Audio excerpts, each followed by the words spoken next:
Good morning class. Shri Deepchand Chaudhary Mahavidyalaya से आज मैं आपके सामने बी फाइनल ईयर का जो आपका थर्ड पेपर है ऑर्गेनाइजेशनल साइकोलॉजी। तो जैसा कि आप संगठनात्मक मनोविज्ञान में देखते हैं कि हमें संगठन में बहुत सारी चीज़ों को स्टडी करना होता है, ठीक है। तो आज का हमारा टॉपिक है मोटिवेशन, अभिप्रेरणा, ठीक है। तो जब भी हम संगठन में होते हैं तो मोटिवेशन किस किस रूप में काम करता है हम उसे देखेंगे, ठीक है।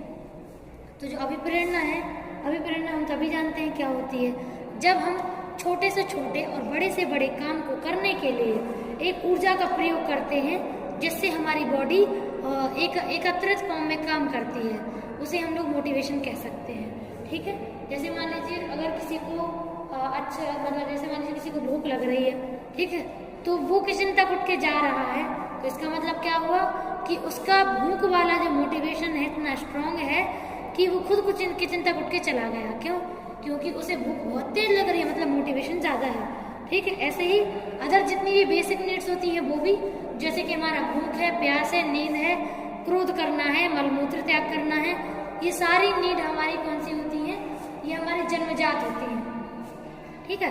तो अगर हम लोग जन्मजात नीड की बात करते हैं तो आपका एक तरीके से बात करते हैं कि ये नीड हमें कोई सिखाता नहीं है और इनके लिए हम खुद से ही मोटिवेटेड होते हैं, क्योंकि हमारे सेल्स की ज़रूरत होती है। सेल्स हमें मोटिवेट करती है कि तुमको ये काम करना है, लेकिन कभी कभी हमारे आसपास कुछ ऐसी चीज़ें भी होती हैं जो हमें किसी एक काम को करने के लिए मोटिवेट करती हैं, ठीक है। तो ऐसे भी होता है, ऐसा ज़रूरी नहीं है कि मोटिवेशन हमेशा आंतरिक हो, कभी कभी बाहर भी हो सकता है।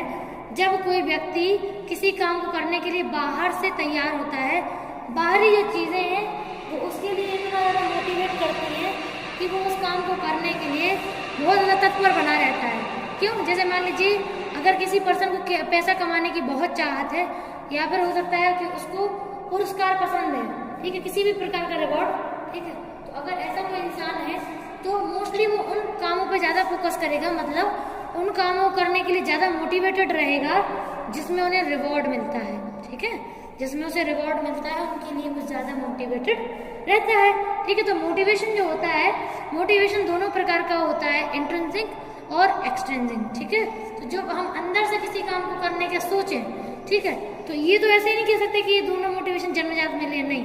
जन्मजात तो केवल हमारी जन्मजात आवश्यकताएं हैं जिनको हम लोग इंस्टिंक्ट बोलते हैं। क्या बोलते हैं?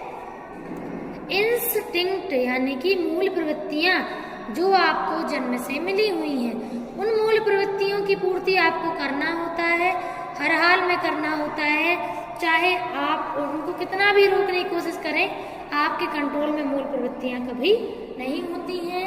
जैसे कि भूख, प्यास, नींद, क्रोध, मलमूत्र त्याग करना, ये सारी आपकी इंस्टिंक्ट है, ठीक है। तो ये नीड तो है, मोटिवेशन होता है इनके लिए, लेकिन इनमें एक तरीके से जो मोटिवेशन होता है वो एक तरीके से अपना खुद का सेल्फ होता है, मतलब वो हमारे हर एक आपका क्या बोलते हैं जीन्स में होता है, ठीक है।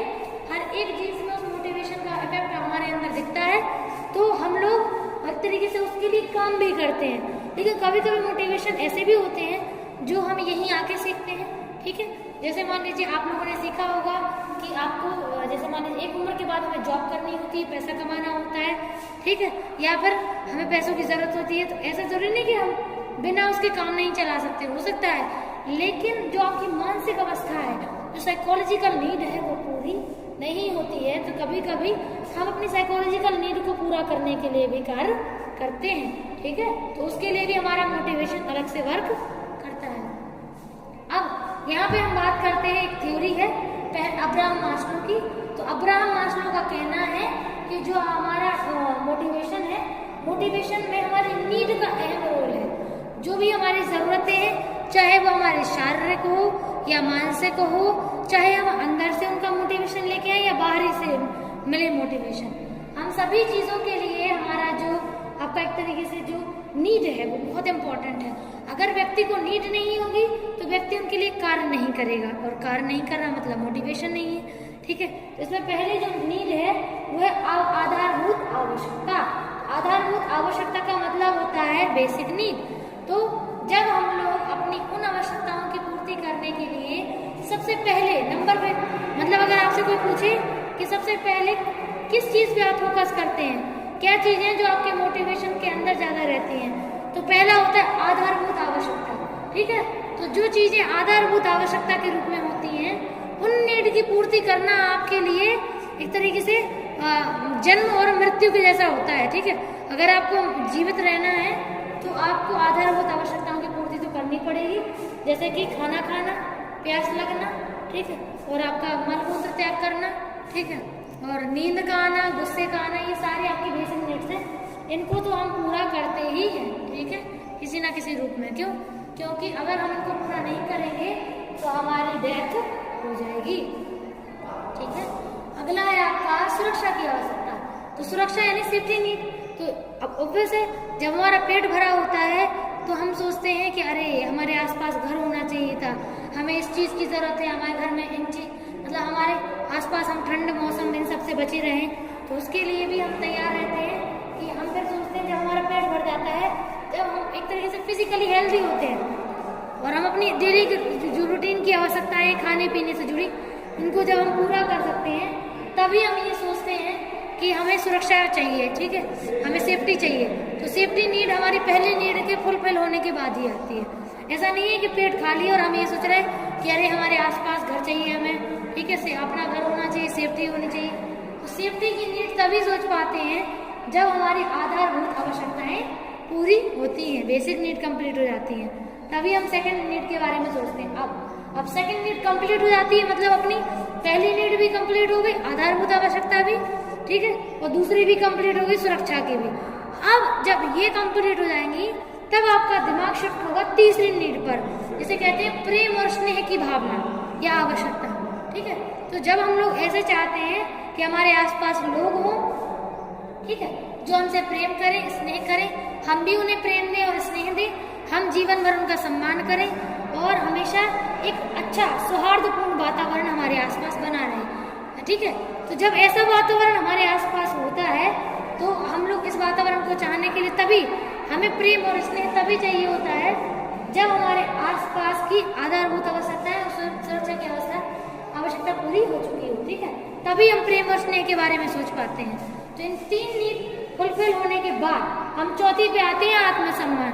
अगर हमारी ये तीनों नीड पूरी नहीं होती हैं तो आत्मसम्मान पर हम नहीं आ सकते हैं। जैसे कि हम आपको एग्जाम्पल देते हैं, जैसे मान लीजिए एक गरीब आदमी है, जैसे मान लीजिए बड़े शहरों की झुग्गी झोपड़ी में रहता है, ठीक है, बहुत ही गरीब है, ठीक है। तो झुग्गी झोपड़ी में अगर वो रह रहा है तो इसका मतलब ये हुआ कि वो पर्सन अपने डेली लाइफ मतलब जो बेसिक नीड है केवल उनको ही कंप्लीट कर रहा है, दूसरी नीड तक तो पहुंच ही नहीं पा रहा है। तो जब वो दूसरी नीड तक नहीं पहुंच पा रहा है, जैसे आपने देखा होगा कि जो गरीब पर्सन होते हैं उनसे बड़े जो पैसे वाले लोग होते हैं वो कितना बुरा बोल देते हैं, कैसे ही बात कर देते हैं, ठीक है। तो ऐसा नहीं कि उनकी उम्र कम होगी, उम्र तो उनकी ऑब्वियस है। आपके जैसे अगर अपन नॉर्मल लैंग्वेज में बात करें अपने से ले, तो अपन लोगों को 18-19 साल के बाद सेल्फ रिस्पेक्ट की जरूरत होती है। हम चाहते हैं कि लोग हमारा सम्मान करें और हमसे बात करने से पहले थोड़ा सोचें, ठीक है, गलत तरीके से बात ना करें, ना गलत शब्दों का प्रयोग करें। ऐसा क्यों सोचते हैं हम? क्योंकि हमारी ये तीनों नीड कंप्लीट हो चुकी है, तभी हम चौथी नीड पर पहुंच पाए।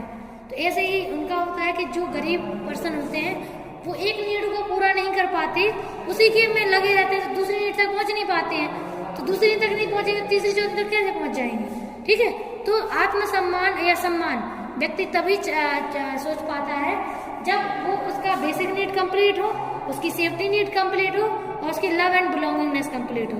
तभी आपने देखा हो गरीब लोगों को ऐसे लोग सुना के तमाचा मार के ऐसे मतलब बहुत एम्बैरेस सा बोल के चले जाते हैं। ऐसा क्यों करते हैं? क्योंकि उनकी जो नीड है उसका लेवल ऊपर नहीं उठ पा रहा है। अगर लेवल उठ नहीं पा रहा है तो वैसे फिर उनको आत्मसम्मान भी सबसे लास्ट में रखना पड़ेगा। और लास्ट है आपकी आत्मसिद्धि, ठीक है। तो आत्मसिद्धि का मतलब होता है हमारी जितनी जरूरतें हैं केवल हम उतना ही चाहते हैं अपने जीवन से, या अपने मतलब कहते हैं शरीर को जिंदा रखने के लिए जितने की जरूरत है केवल उतना हमारे पास अगर है तो उसके बाद हम केवल और केवल अपने ज्ञान को फोकस करते हैं, हम नई नई चीजों को जानने की कोशिश करते हैं और हमेशा अपने अनुभव और ज्ञान से दूसरे लोगों का भला चाहते हैं। जब ऐसा कोई व्यक्ति होता है जो हमेशा ये चाहता है कि दूसरे व्यक्ति उसके मतलब एक तरीके से उससे जितना जो कुछ अच्छा ले पाए, ठीक है।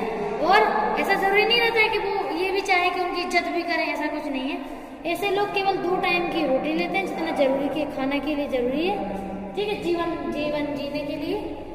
भी जितनी जरूरत उतनी रखते हैं, मतलब इसमें आवश्यकता से ऊपर नहीं उठते हैं, वो ही लोग आत्मसिद्धि को प्राप्त कर पाते हैं जो दुनिया की जो जितनी नीड है उनको पूरा नहीं करते हैं, ठीक है। क्योंकि आज के लोगों को देखा होगा, अपने खाने में तरह तरह के भोजन चाहिए, ठीक है, और आपका क्या बोलते हैं, आपके आसपास के घर में हर एक ऐसा गैजेट चाहिए जो काम आसान करे। तो ये अगर चीज़ें आपके अंदर हैं तो आप आत्मसिद्धि तक कभी नहीं पहुंच पाओगे, ठीक है। आत्मसिद्धि तक पहुंचने के लिए बहुत चीज़ों का त्याग करना होता है, जिसमें केवल जो रियल फॉर्म है व्यक्ति का वो ही निकल के आता है।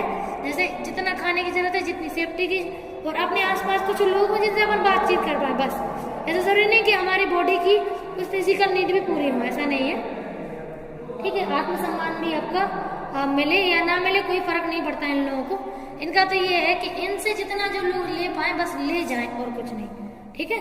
तो ये आज तक इतना ही, इसके आगे हम कल देखेंगे। Thank you.